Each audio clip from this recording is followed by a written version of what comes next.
Praise the lord. దేవునికి మహిమ కలుగును గాక. ప్రతిరోజు క్రమం తప్పక వాగ్దానాన్ని వీక్షిస్తున్న ప్రతి ఒక్కరికి యేసయ్య నామములో ప్రత్యేక వందనములు.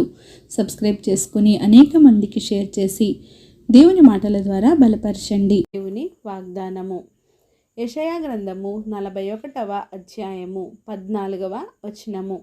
పురుగు వంటి యాకోబు, స్వల్ప జనమగు ఇశ్రాయేలు, భయపడుకుడి, నేను నీకు సహాయము చేయుచున్నాను. Fear not, thou warm Jacob, and a men of Israel, I will help thee.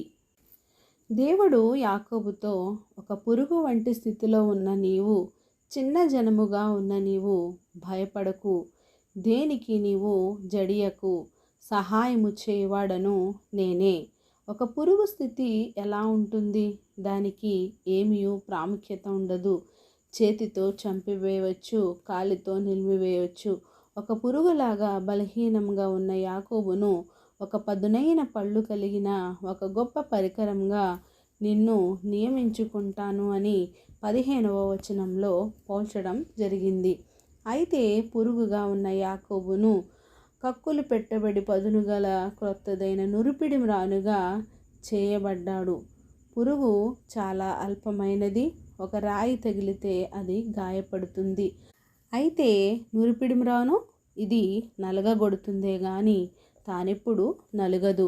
రాయిని పిండి చేయగలదు, రాతిపైనే గుర్తులు పెట్టగలదు. ఈ రెండిటి మధ్య ఎంత వ్యత్యాసం ఉంది? యాకోబు మొదటి స్థితిని, రెండవ స్థితిని చూచినట్లయితే దేవుని సహాయం వలనే అంతటి గొప్ప స్థితిగా మార్చబడ్డాడు.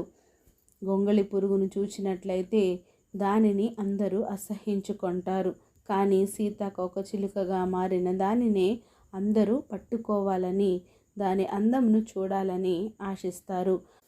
అదే దేవుని సహాయమునకు మన మనస్సు, మన బ్రతుకు మారి పరివర్తన మనలో కలగాలి.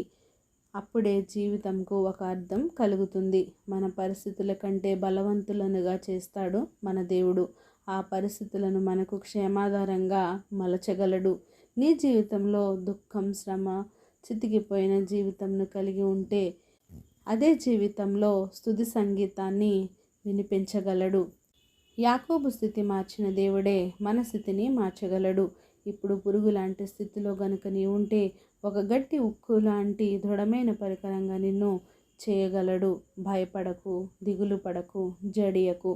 దేవుడే నీకు సహాయం చేయునుగాక. ఆమేన్. చిన్ని ప్రార్థన. అత్యంత కృప, ప్రేమ, కనికరం కలిగిన మా ప్రియ పరలోకపు తండ్రి, మీరిచ్చిన వాగ్దానంనకే వందనాలు దేవా. ఎవరైతే ఈ వాక్యాన్ని విన్నారో, వినిన వాక్యాన్ని వ్యర్థముగా విడిచిపెట్టుకోకుండా వారి హృదయగదిలో భద్రపరుచుకొని వాక్యానుసారంగా జీవించే జీవితాన్ని ప్రతి ఒక్కరికి దయచేయండి దేవా.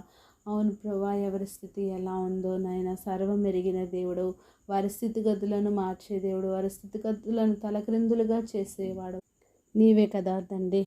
ప్రార్థన అవసరతకున్న ప్రతి ఒక్కరిని సమయంలో జ్ఞాపకం చేసుకోండి. వారి అవసరతలను, అక్కరతలను తీర్చండి. సమస్త ఘనత, మహిమ, ప్రభావాలు మీరే ఆరోపించుకుంటారని యేసుక్రీస్తు పరిశుద్ధ నామమున ప్రార్థించి అడిగి వేడుకొనుచున్నాను మా తండ్రి. Amen. God bless you all.